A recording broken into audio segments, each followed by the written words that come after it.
Tiyak na marami na naman ang salo-salo ngayong araw ng linggo. Kaya binisita namin ang ilang palengke para alamin ang presyo ng mga pangunahing bilihin. Ang mainit na balita hatid ni Isay Reyes.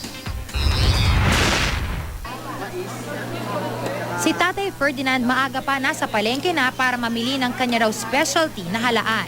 Request daw kasi ito ng kanyang anak, kaya't sa kanilang family day ito ang ihahanda niya. Ang budget niya, 100 piso. Seafoods po, halaan. Ano ko lang to? Request lang ng anak ko. Request ng anak mo yung ulam? Itong halaan. Pero nakapamalengke na kami nila yung nakaraang araw. Ang ingredients, mais, dahon ng ampalaya at syempre ang halaan. Tuwing linggo, marami ang namimili sa Kamuning Market at Mega Q-Mart sa Quezon City, kaya tinignan namin kung saan nga ba mas nakakamura ang mga suki. Sa Kamuning Market, ang baboy naglalaro mula 140 hanggang 195 pesos depende sa parte.